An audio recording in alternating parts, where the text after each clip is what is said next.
Hello, welcome back. एक नया topic आप लोग के सामने मैं लेके आया हूँ।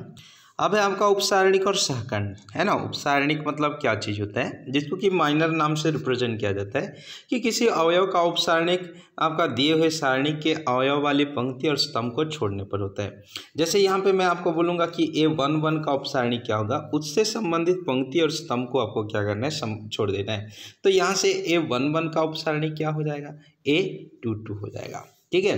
तो इस प्रकार से अगर हम लोग दूसरे की बात करते हैं कि अगर A12 का क्या हो जाएगा, तो A12 को इससे संबंधित पंक्ति स्तंभ को छोड़ दो, तो यहाँ पे A कितना हो जाएगा, 2 और कितना 1 हो जाएगा।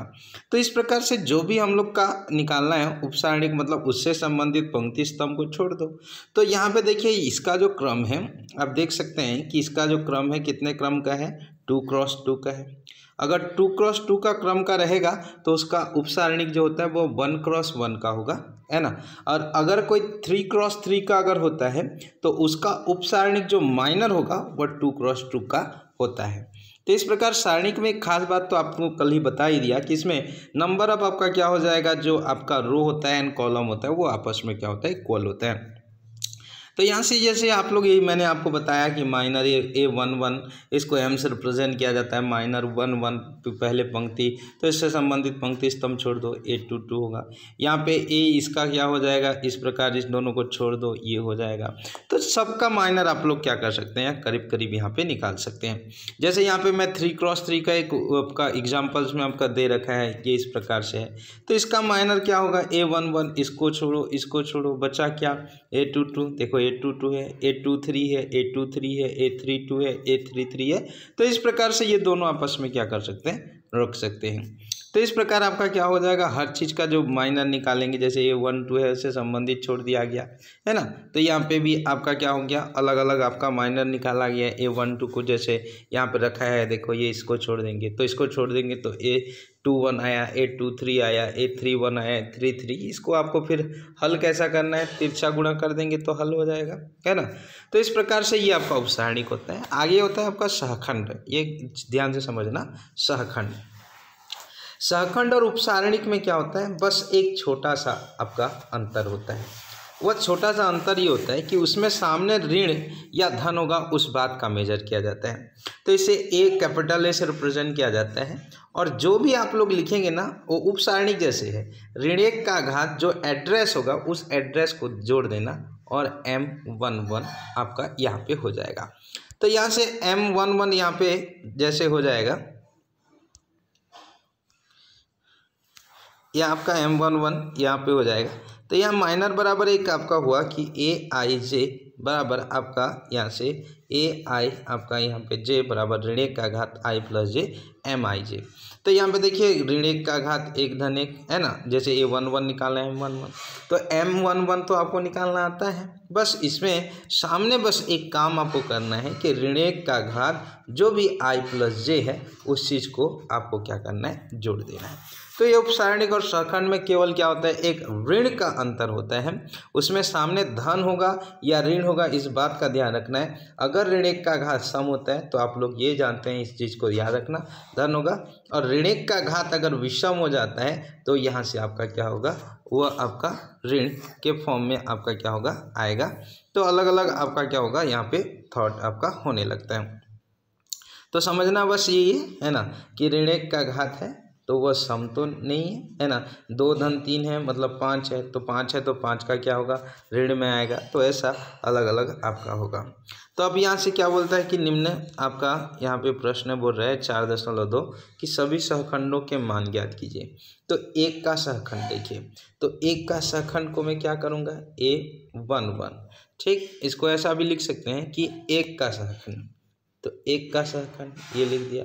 तो 1 का सहखंड यहाँ पे आया बराबर क्या होगा, 1 का एड्रेस क्या हो जाएगा, देखो यहाँ पे आप इसको भी कर सकते हैं। यहाँ पे इस चीज़ को सामने अगर लिखना चाहिए कि A यहाँ पे 1 और 1, फिर यहाँ पे क्या होगा, ऋण 1 का घात कितना, 1 प्लस कितना 1, और यहाँ पे क्या होगा M11। ठीक है। तो उसी प्रकार से यहाँ पे क्या होगा, ऋण 1 का घात आपका क्या हो जाएगा, 2 हो जाएगा। और M11 संबंधित यहाँ पे इन दोनों को छोड़ दो तो केवल क्या बचेगा, इंटू 1 बचेगा। तो यहाँ पे आंसर इसका कितना हो जाएगा, 1 के बराबर उसका क्या हो जाएगा, आंसर यहाँ पे हो जाएगा। ठीक है, तो यहाँ से आपका क्या हो जाएगा, आंसर इस प्रकार से आपको मिल जाएगा। जिस किसी का भी आपको सहखंड निकालना है, जैसे 0 का निकालना, तो 0 का एड्रेस क्या है, 0 का आपका सहखंड निकालना, तो 0 का अगर सहखंड निकालना है तो आपका इसका एड्रेस क्या होता है, A1 और कितना 2 हो जाता है। तो 1 और आपका 2 होता है, तो ऋण 1 का घात कितना, 1 प्लस कितना 2, उससे संबंधित पंक्ति स्तंभ को छोड़ दो, तो 0 के लिए क्या बचेगा, 2 बचेगा, इंटू 2 कर दो, तो यहाँ ऋण 1 का घात 2 1 3, ऋण कितना आएगा, 2 आएगा। तो इससे आप सब चीज़ का क्या करेंगे, सहखंड यहाँ पे निकाल सकते हैं, है ना। तो यहाँ पे जैसे ये 3x3 वाला को हम लोग जैसे देखने का प्रयास करते हैं, 1, तो 1 का सहखंड, है ना। तो यहाँ पे 1 का सहखंड मतलब आपका क्या हो जाएगा, 1 का एड्रेस क्या होगा, A11 हो जाएगा। ठीक है, ऋण 1 का घात कितना हो जाएगा, यहाँ पे 1 प्लस कितना 1, उससे संबंधित पंक्ति को छोड़ो, तो ये पंक्ति को छोड़ो, ये स्तंभ को छोड़ो, क्या बचेगा 5, क्या बचेगा 6, यहाँ पे 8 और यहाँ पे 9, ये हो जाएगा। फिर यहाँ पे क्या होगा, ऋण 1 का घात, यहाँ पे 1 धन 2 धन हो जाएगा क्योंकि सम है। अब यहाँ पे क्या होगा, 9 पंचे 45 और ऋण कितना होगा, 8 छिक्को कितना 48, तो 45 में 48 गया तो कितना होगा, ऋण कितना होगा 3 हो जाएगा। तो इस प्रकार से आपका क्या हो जाएगा, एक एक करके आप लोग निकालोगे। जैसे मेरे को आपको 2 का सहखंड निकालो बोलता है, 2 का, तो यहाँ पे अगर मैं 2 का सहखंड अगर निकालता हूँ तो इसमें 2 का एड्रेस क्या है, A22 है ना। तो ऋण 1 का घात कितना हो जाएगा, 2 का सहखंड A22 नहीं, A12 होगा, तो 1 2 1 प्लस कितना 2, उससे संबंधित पंक्ति को छोड़ो, इससे संबंधित स्तंभ को छोड़ो, क्या बचेगा 4 7 6 और कितना 9, है ना। अब यहाँ से क्या होगा, ये ऋण 1 का घात 3 है तो ऋण आएगा आंसर। फिर यहाँ पे क्या आएगा, 9 4 कितना 36, ऋण कितना होगा 7 छिक्को 42, ये ऋण 6 आएगा और सामने ऋण है, तो ऋण ऋण धन कितना हो जाएगा आपका 6, आपका क्या होगा आंसर होगा। तो ये सहखंड आपका यहाँ पे जैसे प्रश्न में बोल रहा है कि केवल आपका द्वितीय पंक्ति का आप क्या निकालो, यहाँ द्वितीय पंक्ति का मतलब आपको ऋण 4 3 और 6 का निकालो हो रहा है। ठीक है, तो ऋण 4 का सहखंड, तो ऋण 4 का आपको सहखंड आपको निकालना है, तो ऋण 4 का एड्रेस क्या है देख लीजिए, तो ऋण 4 का एड्रेस द्वितीय पंक्ति पहला स्तंभ है ना। तो यहाँ से आपको ऐसा करके अलग अलग आपको निकालना है। ऋण 1 का घात 2 धन कितना करना है, 1 करना है, संबंधित पंक्ति ऋण 4 को इसको काट दो, इसको काट दो, 2 3 7 9 हल कर लेना, सामने ऋण आएगा और इन दोनों को ऋण क्यों 3 आएगा और 9 दूनी कितना 18 और ऋण 7 दिया कितना 21, ये ऋण 3 ऋण आपका क्या होगा धन आपका कितना 3, आंसर हो जाएगा। तो इस प्रकार से आपका आप यहाँ पे प्रश्न में बोल रहे हैं, है ना, बोलता है कि आपका ऋण 3 के सहखंड और उपसारणिक में अंतर। तो ऋण 3 का सहखंड देखिए, तो ऋण 3 का जो सहखंड है वह जब मैं आपको निकालूंगा तो ऋण 3 का एड्रेस क्या है, तीसरी पंक्ति दूसरा स्तंभ, तो ऋण 1 का घात कितना 3 धन कितना होगा 2, फिर यहाँ पे क्या क्या बचेगा, ये बंद कर दो, ये बंद कर दो, 0 ऋण 1 0 ऋण 1 और कितना हो जाएगा 2 और कितना 3। ठीक, तो यहाँ पे क्या होगा, ये ऋण 1 का घात 5 है, ऋण आएगा और ये 0 ऋण ऋण धन हो जाएगा, बिकॉज यहाँ ऋण होता है और यहाँ ऋण 1 है, तो ये धन कितना 2 हो जाएगा, तो 2 हो जाएगा, तो यहाँ से कितना होगा ऋण 2 आया, क्या ऋण 2 आया, उसका सहखंड ऋण 2 आया, तो सहखंड आपका ऋण 2 यहाँ पे आया। अब हमको क्या करना है, उपसारणिक है, तो उपसारणिक में केवल क्या करना होता है कि उपसारणिक में बस आपको वहाँ से क्या करना है, ऋण 3 का हम लोग को क्या करना है कि उसको ऋण मतलब संबंधित आपका ऋण 3 का मेरे को माइनर निकालना है, तो ऋण 3 का सहखंड निकालूंगा तो बोला बस उसमें ऋण धन की जरूरत नहीं है, इसको बंद करो, इसको बंद करो, 0 और ऋण कितना 1 और 2 और कितना 3, तो यहाँ पे क्या होगा 0 और 2, यहाँ पे हो जाएगा आपका 0 और आपका ऋण 2, तो धन 2 यहाँ पे हो जाएगा, तो धन 2, तो दोनों का आपका अनुपात क्या है, ये m जो भी आपका आया 3 का जो एड्रेस है 3 2, है ना। तो एक ऋण 2 आया और 1 आया, मतलब आप इसको अब ऐसा कर सकते हैं, है ना, कि ए पहले बोलता है कि सहखंड ए कितना 3/2 बटे एम कितना 3/2, A32 का मान कितना माइनस आपका 2 और इसका 2, दोनों दोनों कट रहा तो माइनस कितना होगा 1, आपका क्या होगा आंसर हो जाएगा। तो इस प्रकार से ये आपका आंसर। अगला यहाँ पे जैसे हम लोग को निकालना है कि आपका 5 का बोल रहा है कि 5 का ए सी उप सारणिक सहखंड का अनुपात। तो आपको जो बोलेगा आप ये प्रश्नावली आप लोग क्या कर सकते हैं, जो आपको बोलेगा उस चीज़ का सहखंड और यहाँ पे निकाल सकते हैं। आगे होता है सारणिकों को हल करने के लिए कुछ प्रगुण की आवश्यकता होती है। पहला प्रगुण बोलता है कि यदि किसी सारणी के पंक्ति या स्तंभ के अवयव शून्य हो तो सारणिक का मान शून्य हो जाता है।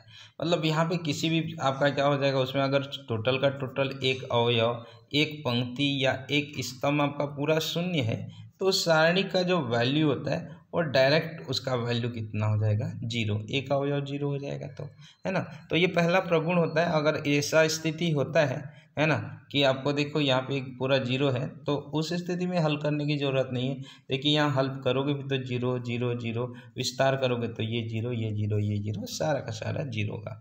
तो पहला प्रगुण यहाँ पे होता है। दूसरा प्रगुण यहाँ पे बोलता है कि यदि किसी सारणी के पंक्ति को स्तंभों में, स्तंभों को पंक्तियों में बदल दिया जाए तो यहाँ से आपका क्या है A1 1 2, यहाँ पे इस प्रकार आपका स्तंभ है। अब इसको हमको पंक्ति में बदल देना है। ए यहाँ पे क्या होगा 1 A2 A3 B1 B2 B3 C, यहाँ पे C1 C2 C3 ऐसा करें तो यहाँ पे भी आपका इसका जो भी आपका आंसर होगा उसका भी आंसर आपस में बराबर। इस स्थिति में जितना भी इसका आंसर आएगा और पंक्तियों को बदल देने पर भी आंसर सेम होगा। तो यहाँ पे एक चीज़ आता है कि पंक्तियों को स्तंभों में, स्तंभों को पंक्तियों में बदल दिया जाए तो सारणिक का जो मान होता है वो क्या होता है अपरिवर्तित रहता है। ठीक है, तो यहाँ पे एक ये हो गया। प्रगुण का एक बार उपयोग होता भी है। तो प्रगुण का अर्थ ये होता है कि कोई चीज़ को हम शॉर्टकट तरीके से सॉल्व करना।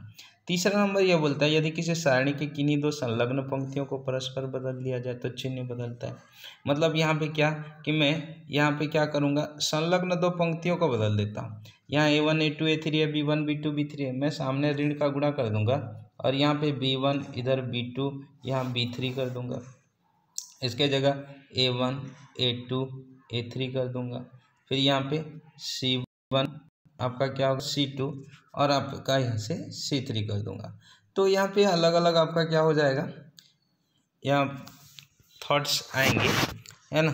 तो यहाँ पे आपका हो जाएगा कि अलग अलग आपका इसको अगर खड़ा कर दें, ऐसा खड़ा कर दें, ऐसा ऐसा, तो उसके मान में क्या होगा अपरिवर्तित हो जाएगा।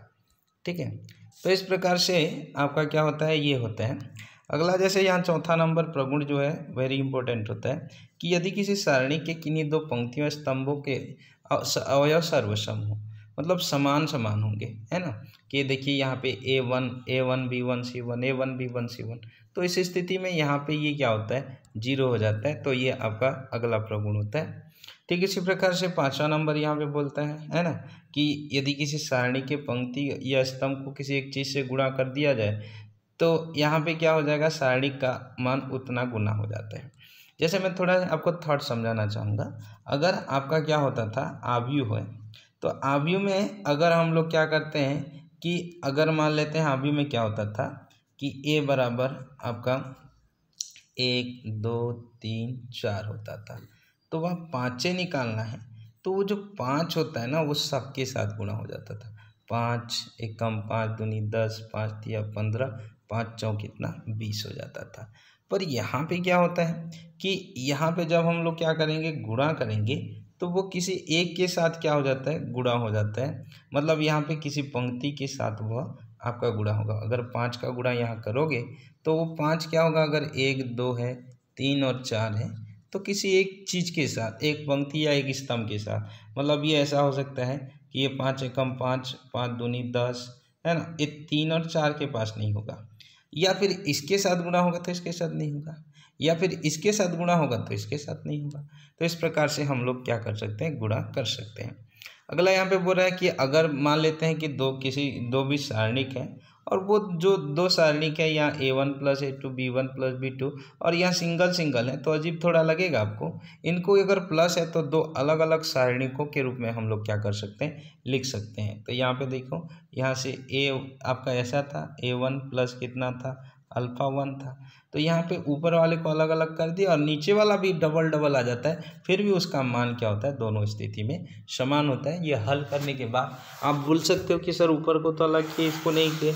तो वहाँ पे आप जब हल करोगे तो यहाँ पे पता चलता है कि इस स्थिति में जो भी वैल्यू आता है उस स्थिति में वैल्यू समान आता है। यहाँ लास्ट नंबर एक आपका 7 नंबर आपका बोलता है कि यदि किसी सारणी के पंक्ति या स्तंभ के प्रत्येक अवयव किसी दूसरी पंक्ति या स्तंभ के एक राशि से गुणा करके जोड़ या घटाया जाए तो सारणी का मान अपरिवर्तित होता है। तो ये बोल रहा है कि किसी पंक्ति या स्तंभ के प्रत्येक अवयव को दूसरी पंक्ति या स्तंभ के साथ जोड़ देंगे और उनको आपका क्या कर देंगे, को एक ही राशि से गुणा करके जोड़ या घटा दिया जाए तो सारणी का मान अपरिवर्तित। फिलहाल तो इसका कोई उपयोग ज़्यादातर होता नहीं है। अगर यहाँ पे देखो हम लोग अचर लैम्डा का मान क्या कर देते हैं, गुणा कर देते हैं।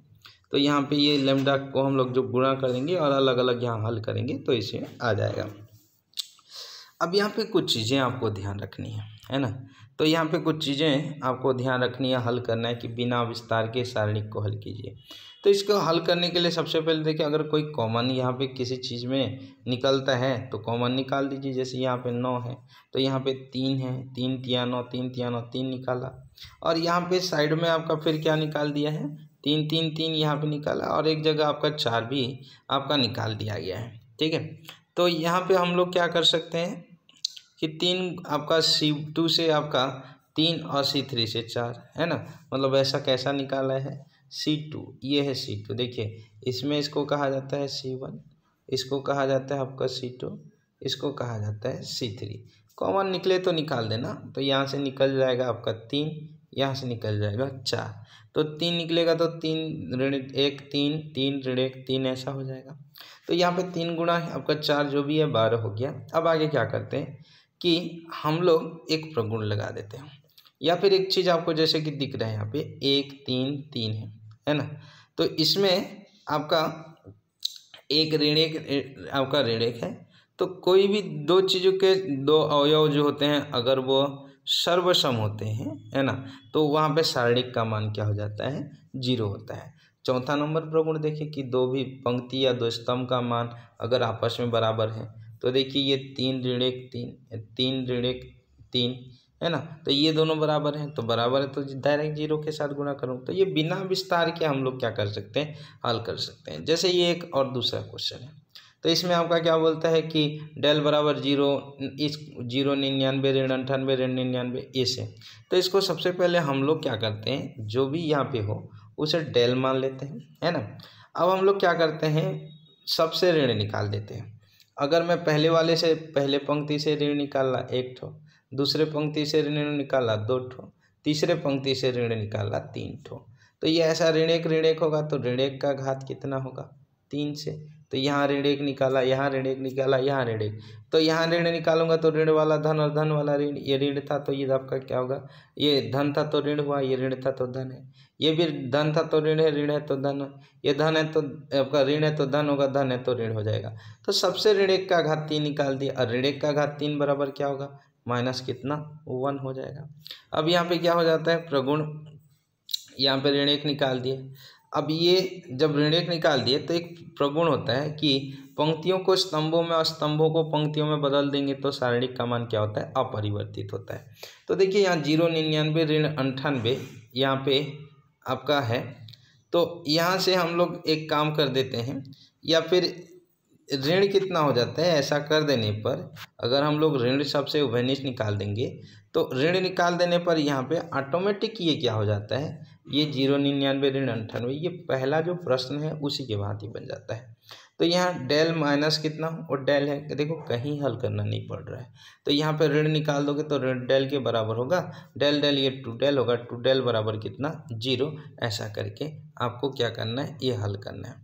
तो यहाँ पे भी जैसे यहाँ 1 है, इन दोनों को क्या कर दिया है C2 माइनस C3। देखिए यहाँ बड़ा बड़ा डिजिट है 1001 98, तो इसको इससे घटा दिया, इसको इससे घटा दिया, इससे इसको घटा दिया, तो यहाँ 1 1 1 3 3 3 आया है ना।